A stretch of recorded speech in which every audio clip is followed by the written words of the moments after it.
बिस्मिल्लाहिर्रहमानिर्रहीम। नाज़रीन अस्सलाम वालेकुम। मैं हूँ आपको मेज़बान साबिर शाकिर वफाकी दारुल हुकूमत इस्लामाबाद से। आज भी जो एक बड़ी ख़बर है वो अफ़ग़ानिस्तान से मुताल्लिक़ होगी, क्योंकि बावजूद कोशिश के अफ़ग़ानिस्तान में जो कुछ हो रहा है उसको इग्नोर नहीं किया जा सकता। आप भी सोचते होंगे कि अफ़ग़ानिस्तान और सिर्फ़ अफ़ग़ानिस्तान नहीं जनाब, मामला ये है कि अफ़ग़ानिस्तान से इस रीजन के, इस पूरे ख़ित्ते के मामलात जुड़े हुए हैं और उसमें पाकिस्तान एक अहम प्लेयर है। पाकिस्तान का दोस्त चाइना उसका अहम प्लेयर है, फिर ईरान उसका अहम प्लेयर है, और फिर इन सब का जो दुश्मन है वो मुल्क भी, हमारा भी दुश्मन, वो भी उसका अहम प्लेयर है। तो ये बहुत ही इम्पॉर्टेंट है और इससे ना सिर्फ ये कि इस रीजन की पॉलिटिक्स बल्कि पाकिस्तान की दाखिली सियासत भी इस मामले से जुड़ी हुई है। किसी तरह भी रुख इख्तियार कर सकते हैं मामला, दाखिली सियासत के भी और अदरवाइज़ भी, तो इसलिए इसको छोड़ा नहीं जा सकता। लेकिन उससे पहले कुछ अच्छी ख़बरें सुनिए जी, पाकिस्तान के बारे में, पाकिस्तानियों के बारे में।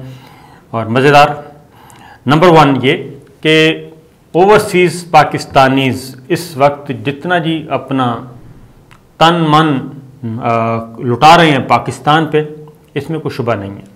माजी में इनको इग्नोर किया गया और इनकी कोई सुनने वाला नहीं होता था और सिर्फ हुक्मरान जो थे वो मज़े करते थे बाहर, अपने अपने सफारतकार, अपने अपने सफारत खाने संभाले हुए थे।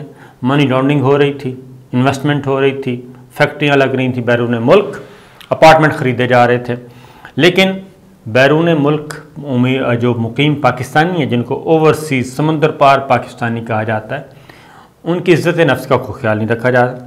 ये पहला मौका है कि मौजूदा हुकूमत ओवरसीज़ पाकिस्तानी, जिनकी तादाद 9 मिलियन है, 90 लाख, उनको लुक आफ्टर कर रही है। और न सिर्फ ये कि एक एप्लीकेशन पे सफ़ीर तब्दील, सफारत खाना के लोग तब्दील कर दिए गए और तहकीकात शुरू हो गई और सज़ा और जज़ा का अमल शुरू हो गया और तमाम पाकिस्तान के सफारत खानों को, सफारतकारों को ये वाज़ेह अहकामात दिए गए हैं कि बैरून मुल्क मुकीम पाकिस्तानियों के हर फ़र्द के मुहाफ़िज़ आप हैं। यही वजह है कि इस वक्त ज़र मुबादला का आपको पता है जी कि आता है बाहर से, पहले आता था हुंडी के ज़रिए और प्राइवेट चैनल्स के ज़रिए, इस तरह से आता था। मौजूदा गवर्नमेंट ने जो रोशन डिजिटल अकाउंट्स में जमा करवाए, रोशन डिजिटल अकाउंट्स का जो सहूलत दी, उसमें हमारे पाकिस्तानी भाई बढ़ चढ़ कर हिस्सा ले रहे हैं। और खुशखबरी स्टेट बैंक ने और उसके बाद वज़ीर आज़म इमरान खान उस पर ट्वीट करते हैं, बताते हैं कि जनाब बैरून मुल्क मुकीम पाकिस्तानी क्या कर रहे हैं पाकिस्तान के लिए। अब जो आखिरी हाया $1.5 अरब रोशन डिजिटल अकाउंट में जो जमा करवाई गई रकूम $1.5 अरब से तजावुज़ कर गई हैं। और फिर जो सर्टिफिकेट, सरमायाकारी सर्टिफिकेट जारी किए गए थे बैरून मुल्क मुकीम पाकिस्तानियों ने, उसमें भी बढ़ चढ़ कर हिस्सा लिया और वो $1 अरब से बढ़ गए हैं, यानी $2.5 अरब से तजावुज़ कर गए। अब ये सोचिए ज़रा, ये अमाउंट कितनी अमाउंट है कि हमें UAE ने $3 अरब दिया था, सऊदी अरब ने $3 अरब दिया था, और ये ओवरसीज़ पाकिस्तानीज़ ने ही, अकेलों नहीं, ये $2.5 अरब से ज़्यादा, तकरीबन $3 अरब ये अमाउंट आ चुकी है। और अगर ये सिलसिला चलता रहा तो यकीन जानिए कि पाकिस्तान को कोई इशू नहीं होगा, पाकिस्तान को आगे बढ़ने से कोई नहीं रोक सकता। तो ये वजह क्या है? वजह यह है कि एतमाद किया जा रहा है और पाकिस्तानियों को इज़्ज़त मिल रही है। जैसे ही उनको इज़्ज़त मिल रही है, वो अपना सरमाया थ्रू प्रॉपर चैनल रोशन डिजिटल अकाउंट के ज़रिए पाकिस्तान के हवाले, अपने मुल्क के हवाले कर रहे हैं और यहाँ पे उनके प्यारे अपनी ज़रूरत पूरी कर रहे हैं पाकिस्तानी रुपए लेके। और इसमें बाकी भी है चीज़, वो भी आ रहे हैं। तो ये सिचुएशन इस वक्त चल रही है। एक तो ये मैंने कहा, इसीलिए वज़ीर आज़म इमरान खान का मुकम्मल फोकस ये है कि ओवरसीज़ पाकिस्तानीज़ के मसाइल ज़्यादा से ज़्यादा हल किए जाएँ, उनको उमूर ममलिकत में भी शामिल किया जाए और दूसरी जमातों को मुसीबत पड़ी हुई है। एक और अच्छी खबर, और वो खबर भी ये कोरोना के वजह से ही अपॉर्चुनिटी मिली, और पाकिस्तानी माहिरीन का जी तैयार करदा वेंटिलेटर रजिस्टर्ड कर लिया गया है। और पाकिस्तानी माहिरीन का तैयार करदा ये वेंटिलेटर ड्रैप ने, यानी कि ड्रग रेगुलेटरी अथॉरिटी पाकिस्तान ने उसको अप्रूव कर दिया है, रजिस्ट्रेशन हो गई है, और अब इस मामले में पाकिस्तान आहिस्ता आहिस्ता खुद कफील भी होगा, और ये बाहर भी हम एक्सपोर्ट भी कर सकेंगे, और इससे ज़र मुबादला आएगा। पहले हम ये इंपोर्ट करते थे, और हमारे यहाँ आपको पता है कि हेल्थ इंडस्ट्री एक बहुत बड़ी इंडस्ट्री बन चुकी है, तो ये एक अच्छा इक़दाम हुआ है। इसी तरीके से एक और ख़बर अच्छी है, और वो सुनाई है मुल्तान से। वज़ीर ख़ारिजा शाह महमूद कुरैशी कहते हैं कि जनूबी पंजाब का सूबा इंशाअल्लाह ज़रूर बनेगा, और जनूबी पंजाब का सेक्रेटेरिएट भी, उसके लिए ज़मीन भी मुख्तस कर दी गई है, और तामीर का काम भी बहुत जल्द शुरू हो जाएगा। तो अगर सूबा पंजाब, जनूबी पंजाब सूबा बन जाता है, तो आपको मालूम है कि फिर पॉलिटिक्स मज़ीद और ज़रा खुल के सामने आ जाएगी, और जो पंजाब की राजधानी है, वो जो जाती उमरा का कंट्रोल था, वो ख़त्म हो जाएगा। और इसीलिए जरदारी साहब भी साउथ पंजाब, जनूबी पंजाब पे फोकस किए हुए हैं। ये तो थी जी हमारी अच्छी अच्छी ख़बरें। अब एक ख़बर ज़रा ईरान की भी ले लें। कशीदगी बढ़ रही है, और ईरान ने अक़वाम मुत्तहिदा के मायनाकारों को अपने जौहरी जो तनसीबात हैं और जौहरी प्लांट हैं, उनका क्या कहना चाहिए, मुआयना करवाने से इनकार कर दिया है, उन तक रसाई देने से इनकार कर दिया है, जिससे यकीनन मामलात ज़रा तलखी की तरफ जाएंगे, और इसके असरात ज़ाहिर है जी मुरतब होंगे। तो आप देख लेंगे कि ये एक, मैंने कहा छोटी सी खबर, क्योंकि ईरान का जौहरी प्रोग्राम जो है और जौहरी मुआहदा, ये एक मुसलसल वजह तनाज़ा बना हुआ है और बना रहेगा। एक और ख़बर ले लें, और वो फिर अफ़गानिस्तान की तरफ चलते हैं, और वो ख़बर है वो भी अफ़गानिस्तान की तरह की है। यमन में जी सऊदी अफवाज के इत्तेहाद और हौसी बागियों के दरमियान 3 दिन से गज़बनाक किस्म की लड़ाई जंग हो रही है, और इस लड़ाई में अब तक 111 हलाकतें हो चुकी हैं। ये तो ऑफिशियल हैं, लेकिन इससे ज़्यादा तकरीबन 150 की करीब हलाकतें बताई जा रही हैं, ये हो चुकी हैं, और ये 3 दिन से लड़ाई हो रही है। इसमें जो हलाकतें हुई हैं, 29 तो सिक्योरिटी एहलकार, यानी सऊदी अरब की क़यादत में जो इत्तेहाद बना हुआ है मुख्तलिफ़ मुल्कों का, अरब मुल्कों का, उनके 29 सिक्योरिटी एहलकार जाँ बहक हुए, जबकि 82 से ज़्यादा हौसी बागी जो हैं वो भी मारे गए हैं। ऑफिशियल तादाद 111 बताई जा रही है, लेकिन अनऑफिशियल इससे ज़्यादा है। तो ये मुसलसल झड़पें हो रही हैं, और अब तक जी यमन जंग में अब तक 6 साल हो चुके हैं, और इसी लड़ाई के लिए पाकिस्तान की फ़ौज मांगी गई थी। पाकिस्तान ने उस वक्त समझाया था सऊदी अरब को, अपने ब्रदर मुल्क को, कि ऐसा ना करें, यमन आपके लिए अफ़गानिस्तान साबित होगा, जैसे अमेरिका और गैर मुल्की फ़ौजों के लिए अफ़गानिस्तान एक गड़ा बन चुका था, इसी तरह ये भी। लेकिन हमारे दोस्तों ने नहीं माना, तो 6 साल की जंग में 1,30,000 शहरी जो हैं वो जाँ बहक हो चुके हैं, और 30 लाख से ज़ायद 3 मिलियन बेघर हो चुके हैं, और 24 मिलियन आबादी से 80% आबादी का जी जो गुजारा है वो हो रहा है जो इंसानी हमदर्दी की बुनियाद पे वहाँ पे पहुँच रही है इमदाद, और 100 अरब डॉलर 6 साल में झोंके जा चुके हैं, और नतीजा 0 है। अब यही कुछ अफ़गानिस्तान में है। अफ़गानिस्तान में जी कहा जाता है कि अमेरिका भी यही कहता है, मुख्तलिफ़ मुल्कों से भी, पाकिस्तान से भी ये कह रहा है कि जी इसको आप ये नैरेटिव ना दें कि ये कोई शिकस्त हुई है, बल्कि आप कहें कि अमन मुआहदा हुआ है, और अमन मुआहदे के तहत गैर मुल्की फ़ौज निकल रही है। अब ये गैर मुल्की ज़राए अबलाग की रिपोर्ट्स मेरे सामने पड़ी हैं, कोई एक रिपोर्ट नहीं है, कोई 3-4 गैर मुल्की इदारों की रिपोर्टें हैं। उन रिपोर्ट्स में क्या कहा जा रहा है?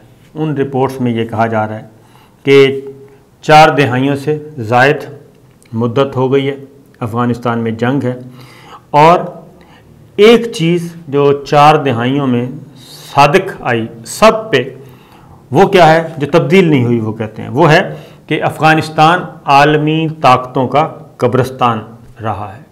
और इस जंग ने भी, ये जो 2 दहाइयों से 20 साल से आखिरी जो जंग है, उसने भी साबित कर दिया कि अफ़गानिस्तान आलमी ताकतों का कब्रिस्तान रहा है।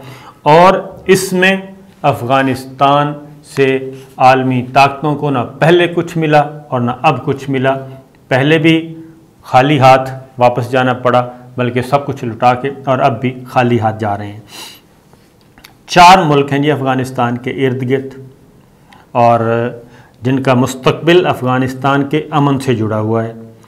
उसमें पाकिस्तान है, और सबसे पहले तो मगरब में ईरान है, और 2 जौहरी ताकतें, बल्कि 3 जौहरी ताकतें कहना चाहिए, 3 जौहरी ताकतें हैं, पाकिस्तान, इंडिया और चाइना।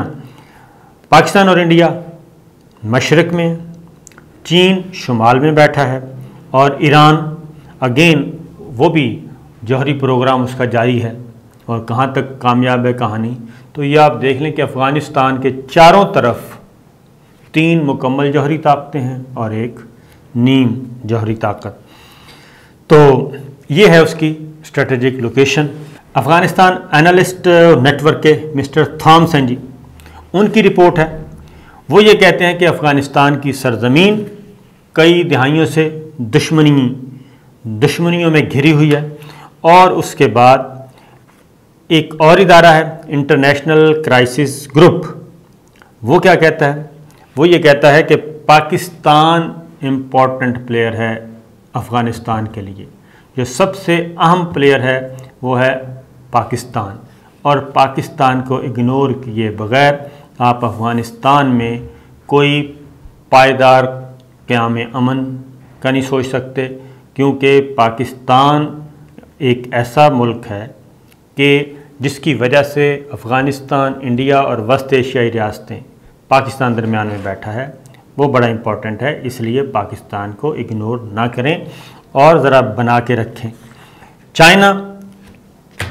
चाइना का एक उसको दूसरा एंगल दे रहे हैं, उसको डराते हैं कि अफ़गानिस्तान में अफ़गान तालिबान के साथ तो वो खड़े हो नहीं रहे। अफ़गान तालिबान के चाइना के साथ मामला तय हो चुके हैं, इसलिए उनको अपना ख़तरा नहीं है। लेकिन वो मैं बता रहा था आपको, जो इशू है कि पाकिस्तान क्यों इम्पोर्टेंट है। पाकिस्तान इसलिए इम्पोर्टेंट है जी कि एक प्रोजेक्ट था गैस पाइपलाइन का। इस गैस पाइपलाइन को जो तापी गैस मंसूबा कहते हैं, तापी गैस पाइपलाइन, ये क्या है? ये है जी कि जिसकी वजह से कहीं कहीं शक होता है, जो मैं आपको कहता हूँ कि अफ़गानिस्तान, अमेरिका, इंडिया भी ये नहीं चाहता कि अफ़गानिस्तान में अमेरिका रहे, और इसीलिए वो अफ़गानिस्तान से दूर दूर, वो अमेरिका जब तक था तब तक वो था, अब वो भी इतनी हिम्मत नहीं पकड़ रहा। उसकी वजह यह है कि 1990 की दहाई में जी तुर्कमानिस्तान, अफ़गानिस्तान, पाकिस्तान और इंडिया तापी गैस पाइपलाइन मंसूबा, ये तुर्कमानिस्तान से अफ़गानिस्तान आना है, अफ़गानिस्तान से पाकिस्तान और पाकिस्तान के रास्ते हिंदुस्तान, इंडिया।